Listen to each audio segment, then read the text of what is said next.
कि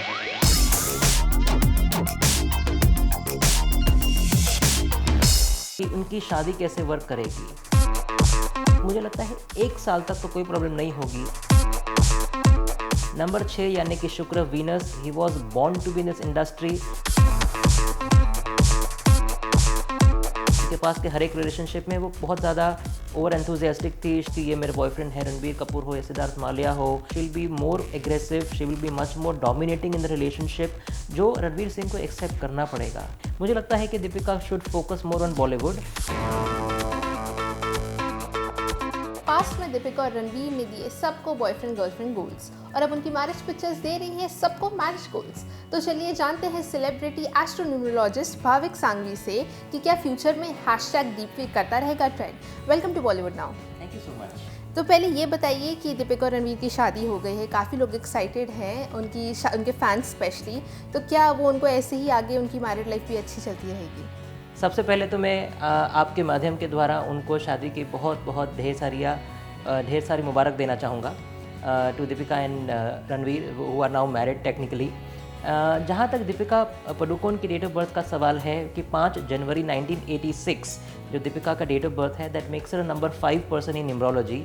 5 यानी कि मर्क्यूरी 5 बहुत ज़्यादा रेस्टलेस है, बहुत ज़्यादा इम्पेशेंट है, इम्पल्सिव है। अपनी जो भी डिसीजंस दीपिका ने ली है बहुत ज़्यादा तेज़ी से ली है, कहीं ना कहीं उनको सक्सेस मिली है, कहीं ना कहीं उनको फेलियर भी मिली है। Being a Capricorn, she is also ruled by Saturn which is number 8, और स्ट्रगल में से तो बहुत गुजरी है वो। हम सब जानते हैं कि दीपिका आज जो मुकाम पे है, उनकी जर्नी आसान नहीं रही है। उनके रिलेशनशिप्स हो, उनकी फिल्में हों जो इनिशियली नहीं चल रही थी, आज she is doing extremely well for her self. तो उनकी जर्नी में बहुत ज़्यादा स्ट्रगल है। उनकी अगर डेट ऑफ बर्थ का मैं टोटल करता हूँ तो वो नंबर 3 यानी कि जुपिटर के ऊपर आता है, which is Guru, and of course no wonder she is the highest paid actress in Bollywood today. तो इस लड़की में इतनी यूनिक टैलेंट है जो उनको ये मुकाम पे लाई है। हार्डवर्क भी है, टैलेंट भी है, लक फैक्टर बहुत ज़्यादा है। जहाँ तक रणवीर सिंह का भी सवाल है, even he is a guy who was out of the industry technically. उनको इतनी बड़ी यशराज की फिल्म मिल जाना, बैंड बाजा बारात। हाँ, उन्होंने 3.5 साल स्ट्रगल भी किया। बिल्कुल, वो अपने खुद के टैलेंट पे, उनके खुद के यकीन पे, कॉन्फिडेंस पे उनको ये फिल्म मिली है। काफ़ी लोग उनको डिस्ट्रैक्ट कर रहे थे, काफ़ी उनको डिस्करेज कर रहे थे, इसकी शक्ल बराबर नहीं है, ये ज़्यादा अच्छा नहीं कर पाएगा, but look where he is reach today. उनके परफॉर्मेंसेज आप देखो, बी इट बाजीराव मस्तानी या पद्मावत हो, रामलीला हो, he is right from day 1 he was very good actor. तो उनकी डेट ऑफ बर्थ है 6 जुलाई 1985। नंबर 6 यानी कि शुक्र Venus, he was born to be in this industry. Being a Cancerian, he is ruled by number 2 and 7, तो creative बहुत ज़्यादा है। उनकी डेट ऑफ बर्थ का मैं टोटल करता हूँ तो वो नंबर 9 के ऊपर आता है। He is a go getter. ये आदमी इतना ज़्यादा मेहनती है, इतनी ज़्यादा तकलीफ़ें झेलता है अपने रोल्स में, अपने कैरेक्टर में घुसने के लिए, तो ही is a complete directors actor. मुझे नहीं लगता है कि हमारे नए जनरेशन में एक रणबीर कपूर को मैं छोड़ दूं तो ऐसा हार्ड वर्किंग एक्टर हमने देखा है। अब जहाँ पे इतने 2 टैलेंटेड लोग, इतने हार्ड वर्किंग लोग की जब शादी हो जाती है तो हमको डेफिनेटली एक क्यूरियोसिटी होती है कि उनकी शादी कैसे वर्क करेगी। ओवरऑल मैं कहना चाहूँगा एक अबव एवरेज मैच होगा। कहीं ना कहीं दीपिका ने इतने सालों में कभी रणवीर सिंह को पब्लिकली एक्नॉलेज नहीं किया है कि रणवीर सिंह फलाना फलाना मेरे बॉयफ्रेंड है। उनके पास के हर एक रिलेशनशिप में वो बहुत ज़्यादा ओवर एंथुजियास्टिक थी। She was shouting from the roof tops कि ये मेरे बॉयफ्रेंड है, रणबीर कपूर हो या सिद्धार्थ मालिया हो, या तो फिर पहले उनके निहार पांड्या जो जो उनके साथ वो डेट कर रहे थे। रणवीर सिंह के वक्त I think she was coming out of the depression phase उनकी लाइफ में, जहाँ पे वो पब्लिकली रिवील नहीं कर रही थी, बट वो ऑफकोर्स नज़र आ रहा था कि Ranveer Singh was behind her and was trying to besot her completely. और आज वो लोग पति पत्नी हैं। रणवीर सिंह शादी के बावजूद, शादी के बाद भी कहीं ना कहीं उनको एक सेकंड फिडल नहीं कहूँगा, मगर एक दूसरा इम्पोर्टेंस ही मिलेगा। Deepika will definitely take over, she will be more aggressive, she will be much more dominating in the relationship, जो रणवीर सिंह को एक्सेप्ट करना पड़ेगा। जैसा कि सब जानते हैं कि दीपिका ने एक हॉलीवुड फिल्म की थी और वो कोशिश कर रही है कि वो हॉलीवुड में अपना मार्क बना सके, तो आपको लगता है कि दीपिका वैसा करने में सक्सेसफुल हो पाएंगी? जहाँ तक मैंने दीपिका की कुंडली जब बनाई है, उनकी तुला राशि है, तुला राशि इज एन एयर साइन, तो उनको अपने देश में तो सफलता मिल ही सकती है, देश के बाहर भी सफलता मिल सकती है, मगर दीपिका के कंपैरिजन, प्रियंका के कंपैरिजन में अगर दीपिका की हम बात करें तो उनकी हॉलीवुड सक्सेस कम ही है। मुझे लगता है कि Deepika should focus more on Bollywood, और हॉलीवुड कैन एक्स्ट्रा, कहीं ना कहीं वो एक्स्ट्रा माइलेज के लिए कभी कभार 2 साल में एक फिल्म रिलीज़ हो गई, वो जाती है तो वो ठीक है, मगर वो बॉलीवुड छोड़ के अगर इंडियन सिनेमा को इग्नोर करके अगर वहाँ पे सेटल हो जाती है, यहाँ पे वहाँ पे ज़्यादा कोशिश करती है, तो मुझे नहीं लगता है कि दीपिका के लिए कोई अच्छा फैसला साबित हो सकता है। बात करें बॉलीवुड मैरिजेस की, तो सोनम कपूर ने अपना नाम चेंज करके सोनम के आहूजा कर लिया और उनके हस्बैंड ने भी उनका इनिशियल ऐड किया।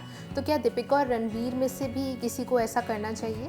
बिल्कुल, मुझे लगता है कि दीपिका पादुकोण सिंह अगर वो इस तरह से यूज़ करती है तो उनके लिए अच्छा साबित हो सकता है। हालांकि मुझे दीपिका की स्पेलिंग में थोड़ा फेरबदल चाहिए। Deepika should spell her name as DEIPIKA, double E के जगह पे उनको DEIPIKA, और फिर पादुकोणे एंड देन सिंह उनको अगर वो लगा रही है तो उनका नाम 77 यानी कि 5 नंबर के ऊपर एडअप हो जाएगा, जो उनका डेट ऑफ बर्थ के साथ सिंक हो सकता है। जहाँ पे रणवीर सिंह का सवाल है, मैंने उनके लिए भी एक नेम स्पेलिंग सजेस्ट मैं करूँगा, हालांकि is doing extremely well for himself, मगर और ज़्यादा कर सकते हैं। रणवीर के नाम की स्पेलिंग होनी चाहिए RANVEIR, ना कि डबल ई। तो अगर आपने देखा होगा कि वहाँ पे भी उनके नाम में कनेक्शन है कि दीपिका में DEI बता रहा हूँ मैं, रणवीर में भी VEI बता रहा हूँ मैं, तो इट्स अ ग्रेट कनेक्शन। तो RANVEIR, और सिंह में भी उनको डबल G लगाना होगा, SINGGH।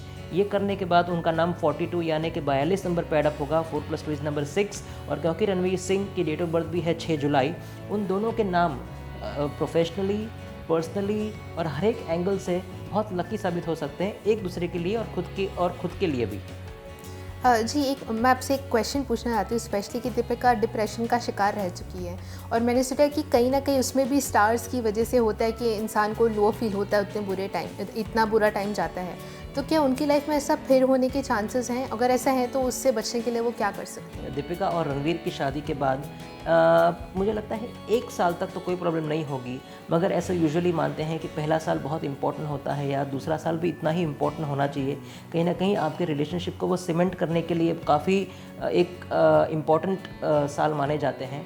2019 तो उनका सफलता से निकल जाएगा, मगर 2020 का साल 2020, this is the first time I am making prediction आपके चैनल के द्वारा कि वो रणवीर सिंह और दीपिका पादुकोण के लिए घातक साबित हो सकता है। उनके रिलेशनशिप को लेकर उनकी फिल्में नहीं चल सकती है, उनको हेल्थ इश्यूज़ आ सकते हैं। ज़रूरी नहीं है कि दीपिका फिर से डिप्रेशन का कहीं ना कहीं एक उनको वापस हिट हो, मगर येस, कहीं ना कहीं पहले बहुत अच्छा साल गुजरने के बाद एक जो कभी कभी हम मानते हैं कि आपको बुरी नज़र भी लग जाती है। उनका रिलेशनशिप 6 साल चला, अब शादी किया है, तो शादी का पहला साल ऑफकोर्स काफ़ी मीडिया कवरेज मिलेगी, इंपॉर्टेंस मिलेगा। 2020 में आई डोंट थिंक सो कि वो माँ बनने के लिए शायद तैयार भी होगी, मगर अगर कुछ हो गया तो उसमें भी शायद हो सकता है कि उनके साथ कुछ हेल्थ स्केयर हो। तो मुझे लगता है कि 2020 का साल, अगर रणवीर सिंह वैसे भी उनका बहुत ख्याल रखते हैं, अगर शादी के 1 साल के बाद 2020 में अगर उनका ख्याल ज़्यादा रखेंगे तो उन दोनों के रिलेशनशिप को और ज़्यादा थोड़ा बूस्ट मिलेगा और कहीं ना कहीं और प्यार नज़र आएगा। बिकॉज असली प्यार तभी नज़र आता है जब आपका पार्टनर कहीं ना कहीं लो और डिप्रेस्ड या डाउन फील कर रहे हो और तब आप उनको सपोर्ट करें।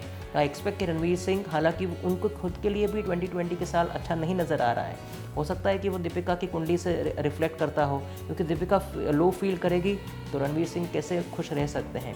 अगर रणवीर सिंह के साथ अगर कुछ गलत होता है, दीपिका के लिए कहीं ना कहीं वो रिफ्लेक्ट हो सकता है। 2020 is a warning year for Deepveer.